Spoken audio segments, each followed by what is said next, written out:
pero tamén falamos dun espazo social, onde viven persoas, pois, temos unha maneira de relacionarnos, de vivir, de levar adiante os nosos proxectos vitales.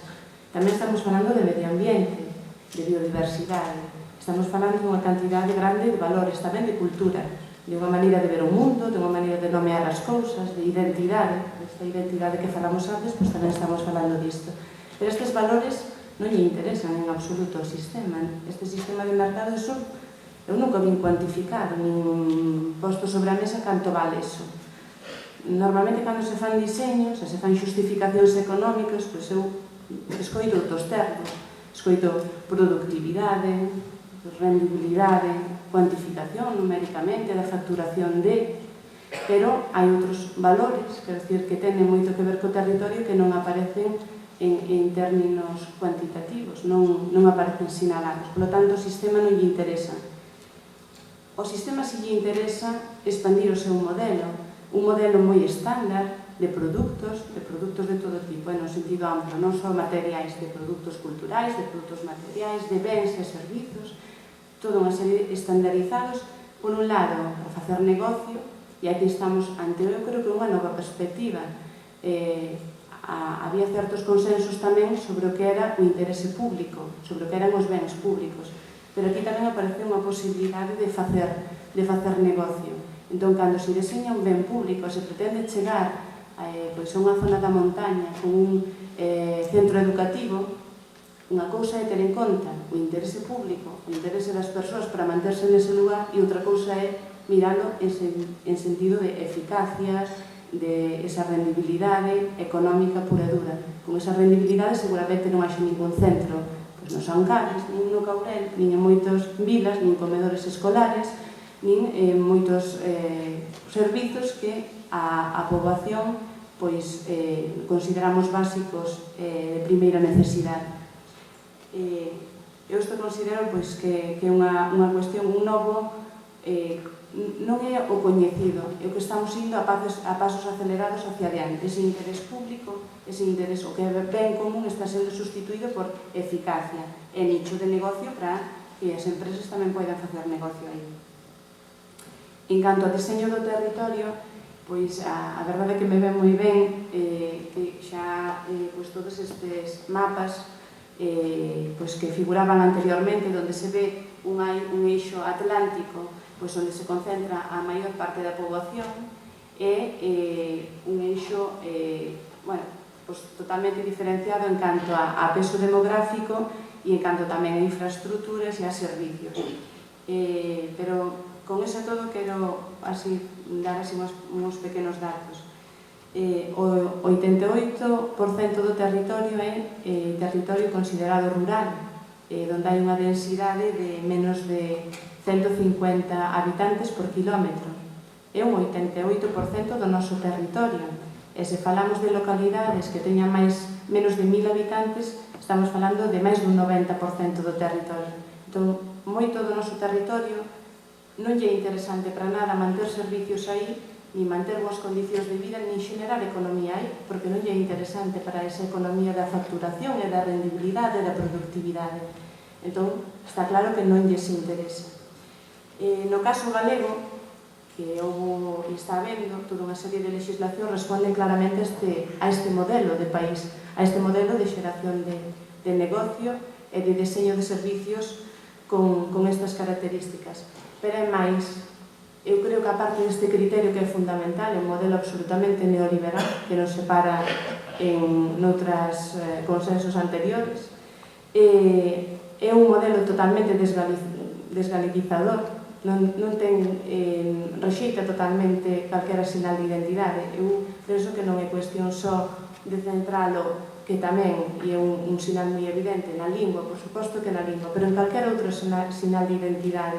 De feito, calquera cuestión de identidade territorial, de identidade do que todo, calquera forma de relación das persoas, de concepto de diseño da vida, de nomear, de conceptualizar, desde o noso territorio, en sentido amplo, pero en concreto do rural do que eu falo é equiparado con ese atraso que hai que superar. Sempre estamos falando de novas formas, de novos modelos, de novas actividades, todo o que hai non miramos se ten posibilidades de mellorarse ou se ofrece posibilidades. Hai un rexeitamento total que eu creo que parte dun concepto que para min é claramente de autoodio nun sentido amplo. En este sentido, por suposto, está este rexeitamento de todo o que ten que ver con identidade galega, de nación ou de outro estilo, acrecéntase no que poden ser xa sinais como poden ser o tema de o rexeitamento a unha cultura rural ou unha cultura agralizada. Iso xa é un pouco onde xa se leva ao extremo, non? De todos os xeitos, eu quería vos comentar que neste territorio, que é ermo non é tan ermo, porque seguimos vivindo o 35% da poboación. Algo menos non chego ao punto exacto, pero son 967.000 persoas, que nun país de 2.700.000, creo, de persoas globais, creo que somos unha cantidade significativa, cando menos para ter algo en conta. 249 municipios de 315 seguimos tendo esa característica de municipios rurais, que tamén ten que ver con outras moitas características que son importantes hoxe en día, como, por exemplo, o emprego. O emprego, normalmente, eu creo que froito tamén deste rexeitamento que temos a todo o que é noso, pois é bastante frecuente cando vas por Europa que se fale do complexo agroalimentario, e serían as cifras de emprego total nese complexo e mesmo de cantidades económicas relativas a isto. Aquí falase da agricultura e desgrósase. A agricultura somos os que temos a granxa, entón somos o 10% a nivel global galego, ou somos o 22% en Lugo, pero somos moi pouquinhos. É certo que viñamos moito a menos, entón xa parece que eso xa non hai ni que falar dele. Despois meten a industria agroalimentaria en industria, meten todos os transportes e todo iso que veñen as explotacións, veñen ou levan ou por aí en transportes, como se iso existira per se. É dicir, se iso non dependera nada da granxa. Un camión trai pienso a granxa, leva leite, ven un facultativo, pero semella que todo iso pode existir, ainda que as granxas desaparezcan, ainda que os proxectos da agricultura desaparezcan.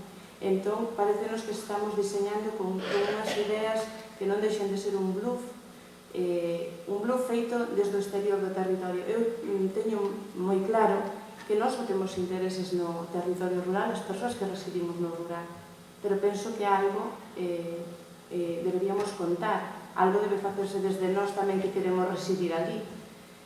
Nestas directrices, por exemplo, do territorio, faise unha xerarquización do territorio absolutamente piramidal, diseñan os servicios como unha maior dotación nese eixo metropolitano e atlántico. Despois hai as capitais que quedan fora como un segundo nivel, e despois hai un terceiro nivel xa moi como de terceira totalmente, xa o que son os grandes núcleos, e o resto xa obviase. Este diseño é moi diferente do diseño, por exemplo, comarcal. Cando se comarcalizaba era unha maneira de xestionar, pero prevíase a dotación e a proximidade dos recursos á xente con ese diseño comarcal. Agora non. É dicir, agora sitúase no punto urbano e o resto do territorio non se prevé ninguna solución. Co cal, en vez de darle solución a ese desequilibrio, o que se está fomentando de unha maneira terrorífica. É dicir, que a xente fuxe porque non vai ter uns mínimos garantías. A parte de todo o tema do modelo, incluso que se está potenciando a nivel agrícola. É un modelo absolutamente industrializado, un modelo que ademais non xestiona o territorio, porque esas macro proxectos de animais concentrados, a parte de ser un problema ambiental, que son, pois non xestionan o territorio. En xeral, moitos deles acaban nutríndose de inputs externos porque a súa capacidade para traballar non é tan como para xestionar ademais a terra. É unha especialización tan grande que se concentran miles de, por exemplo, de vacas nun lugar, pero non se van xestionar ademais as terras, porque bueno, pues porque, sobre todo, ao mellor incluso por capacidade de traballo, pero ese modelo para o territorio é terrible. A xeración de residuos que xeran tamén é terrible. E, sin embargo, parece que é o único visible, é o único que nos vai dar a gran solución. Eu tamén quero dicir que a miña postura aquí é moi parcial, non? Eu non teño unha visión global ou non apoio a aportar do territorio, pero tamén incluso unha visión como muller. Hai moitas mulleres, como a min, que xeran moita economía, que non é de mercado, pero que xeran, ou xeramos moita economía. E iso marca a diferencia entre un pensionista cunha pensión mínima no rural, sexa unha persoa que vive ben, a ver, entre aspas, non? Vivir ben, quero dicir, hai moitos casos, pero seguramente con esas mesmas circunstancias non cidade sexa unha persoa baixo o umbral da pobreza. E é porque eses outros proxectos que non somos da economía de mercado, é dicir, xestionan o territorio, ocúpano, valores como os que se ponen nas directrices do territorio, por exemplo, falase moito de, non se fala para nada de manter aí economía productiva, non se fala de como nos vamos relacionar ou nexos de comunicación entre nós, por exemplo. Sempre se fala, en todo caso, do nexo entre as grandes cidades, pero non dos nexos intermedios para as persoas que residimos habitualmente ali. E falase moito, por exemplo, da paisaxe. A paisaxe e a actividades de lecer, parece que é o gran fin, esas son parte deses novos inventos, novas actividades son esas, non? E nós estamos de acordo, pero a paisaxe xestiona alguén, e xestiona unhas actividades productivas, e xestiona unhas persoas que teñen capacidade de poder seguir vivindo aí. E para poder seguir vivindo aí tamén hai que falar da agricultura, e hai que falar de servizos públicos, e hai que falar tamén de pesca, e hai que falar tamén de marisqueo, e de todas estas cousas son das que non se fala nas directrices do territorio, nin na legislación que esta xente está preparando. E non se fala porque teñen un deseño moi concreto, que é o deseño da política neoliberal, na que temos moi pouquiña cabida, outro tipo de fórmulas que nos valen ás persoas, pero que non lle vale a esta forma de economía. Xa vou tamén fora de punto, non? Sí. Pois, non sei, seguramente houbera moitas outras cousiñas que vos querería decir, pero, bueno, en todo caso, emprazarvos para ver se é posible que nos quede algo de tempo e polo menos poidamos falar. Moitas grazas.